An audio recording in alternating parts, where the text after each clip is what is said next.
Well, good evening, lovely ladies and gentlemen. Steve Collins coming to you from dusky San Antonio, Texas, the second most powerful, passionate, and purposeful coach and speaker in the world. Gonna go hard in the paint with you this evening, all right? So hopefully you will put your seatbelts on and you'll be ready to rock and roll. And please feel free to share this with people that you know who are in a committed relationship, okay? So we're gonna spend a little bit of time here for a moment. Your marriage is in trouble. The problem is you don't know it is. You think it's not. And that's part of the problem. So there's a couple of principles I want to leave with you this evening that I hope will encourage you and give you hope for something better than you may currently be experiencing. You see, a marriage is an awful lot like creating a beautiful garden full of flowers. A beautiful garden. Just imagine the most lovely garden of flowers that you've ever seen in your life. You know, you have some pictures of like the tulips in Holland, or maybe you've seen stuff in Norway or Sweden, but just absolutely gorgeous, lush green grass, absolutely beautiful flowers of all colors everywhere. And a marriage is a lot like that, if you will think about that. It has the potential to be something very spectacular, and yet most people did not have an ideal model of what that looked like. And so because there was not an ideal model of what that looked like growing up, many people are doing the best that they can possibly do to simply stay together and not necessarily be intentionally moving towards creating something amazing and beautiful. Because especially in this generation and in our particular society in America, we have the ability to pretty much write a check for things that used to take a very long time to obtain. There are very few things left in America you can't write a check for. Do you know, like you know how it is with surgery these days, you don't even have to work out or change your diet significantly. You could just drop 10 G's and have them suck all the fat out of your body and start over again. You can basically take a credit card or get a credit card anytime, anywhere, any place, and buy anything you really want to without having to save or work for it. We have fast food, we have TV dinners, we have frozen pizzas. Everything is moving at breakneck speed, and the number of things that people are willing to invest significant time in pursuing or obtaining is waning. But quite frankly, people are not willing to invest the sacrificial time into something that costs them something that is painful and hard for a season, so that they can ultimately enjoy something beautiful for a very long time. Now, let me give you the example why I talk about the garden simply as an analogy. The reason I bring up the garden as an analogy is when a person has an intention to create a beautiful garden, that person never completes the garden and then says, "Oh my goodness, the garden is totally done. It's amazing. Now I can just enjoy looking at it for the rest of my life, and I don't have to put any more work into it." Man, can you hear these cicadas? It's crazy town, right? And now I don't have to put any more work into it because I got it right where I want it. I've got my garden just where it is, and I never have to do anything with my garden ever again. My garden is set. Woohoo, we're ready to rock and roll. It does not happen. The moment a person stops tending to that beautiful garden, that garden begins to deteriorate. The weeds begin to grow, the flowers begin to wilt, the grass begins to dry up because of neglect. The work that it took to get it where it's going may take a long period of time. And yet once it gets there, it is an issue of maintenance. And so it still requires to be attended to. It's just not as hard as it was to get it there in the first place. Yet now you still must water, you still must fertilize, you still must prune. There are seasons in a garden. The seasons in a garden are to be expected. There is a fruitful season in the springtime. There is a hot season in the summer. There is a fall season where things just start looking a little bit crazy. And then there's a winter season where it looks awful and it's in bad shape. And there's nothing really beautiful about it at that point.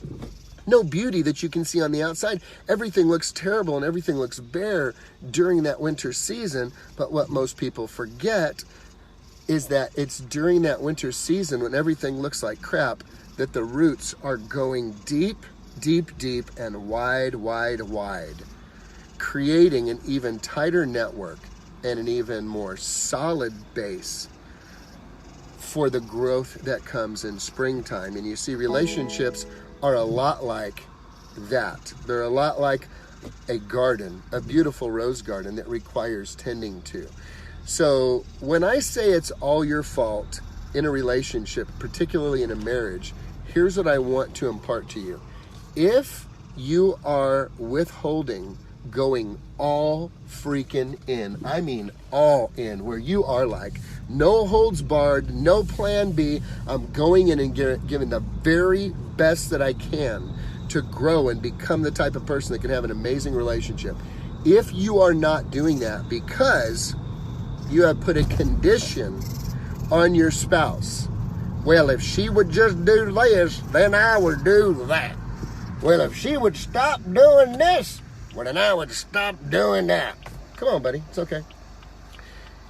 If you put a condition on the other party saying they must do this or they must stop doing that, now I'm not talking about people who are beating you, okay? This isn't this stupid video series, all right? I'm talking about challenges that we go through in life. If you put a condition on the other person that their changed behavior is the condition for you going all in and changing your behavior, you will never have a great marriage. You never will. And the reason is because ain't nobody gonna live up to your standard all the time. So if you say it's all my fault, if I'm gonna have a great marriage, it's gonna be my fault, then what you do is remove all of the excuses that you would have available to you for withholding going all in until they do what you think they should do or stop doing what you think they should stop doing. At some point in my relationship with Angela, 24 years, 7 kids, I came to a place years ago where I realized I must accept full and total responsibility for this relationship. And I can no longer say if she did this or didn't do that, then I will start stepping up to the plate. I had to get rid of that crap and realize that it was up to me to initiate that change if that's what I really wanted going on, because we've gone through seasons where she was fighting for the relationship and I wasn't. And then I was fighting for the relationship and then she wasn't. And then neither of us was fighting for the relationship and it was really scary a few times.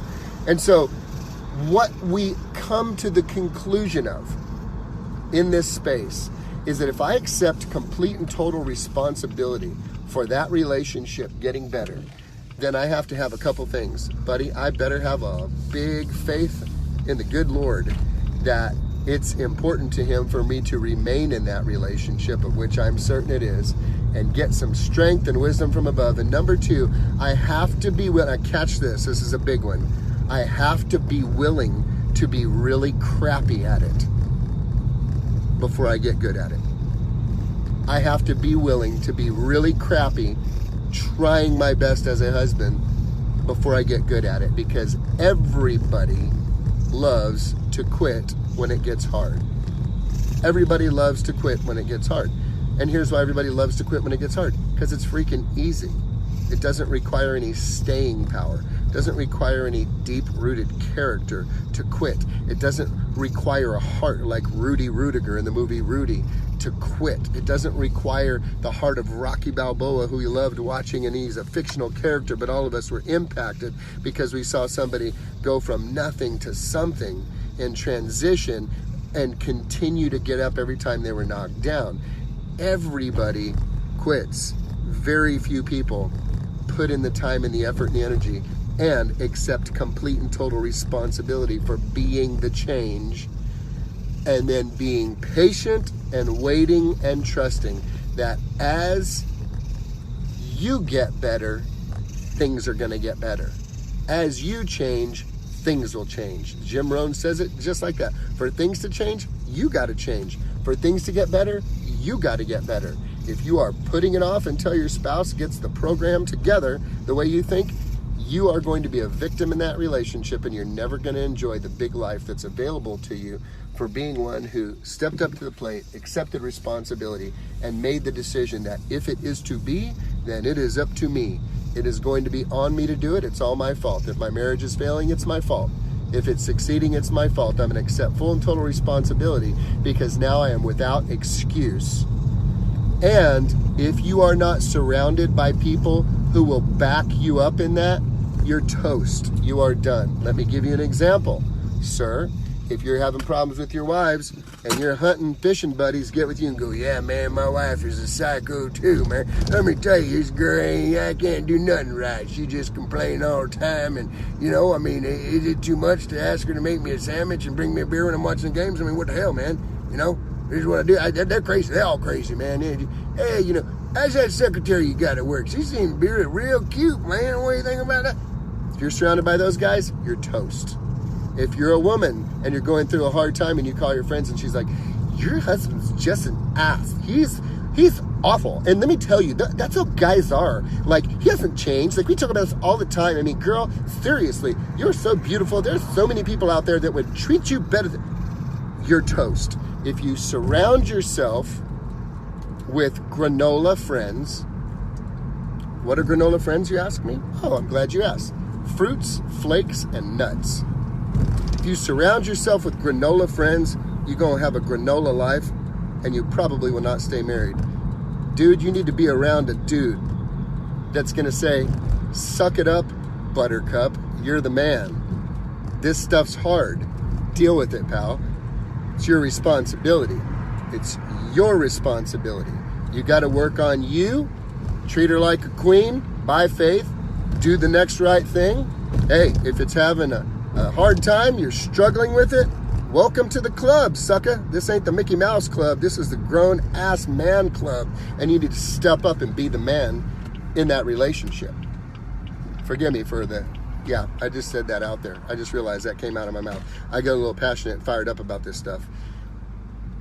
You need to be surrounded by women who will say, girl, that's terrible. I can't imagine what you must be going through, but let me tell you something, girl. You got those beautiful babies. You got those beautiful babies. Let's not make a permanent decision during a temporary frustration. Honey, can I pray for you? Let me pray for you. Or you know what? Can I come pick you up and let's just have a girl afternoon out or something like that? Let's just breathe again. Who you surround yourself with, whoo, buddy, is the difference between life or death for you and your relationship. Do you not have friends like that? Oh, it's probably a big problem. Do you know you can get friends like that? Absolutely you can. It's your choice. Nobody's putting a gun to your head telling you who you have to hang out with. You have the ability to choose who those friends are. Your marriage is in trouble. How do I know your marriage is in trouble? Because you're married. There's work that goes into the relationship every single day. And buddy, you have got to be willing to be really bad at it before you get good at it. I'm not saying it's going to be easy. I am promising you it will be worth it. Because all hard work leads to a profit. And here's one thing that I know for a fact. You will never experience the depth and the riches of a truly fulfilling relationship if you've just been on the mountaintop. Those valleys you go through are the very things that forge the character and the staying power and the perseverance, that strength that forges an incredibly tight relationship. It's in the valleys, man. Nothing grows on the mountains. The mountaintops, it's great places to visit, and you get those occasionally.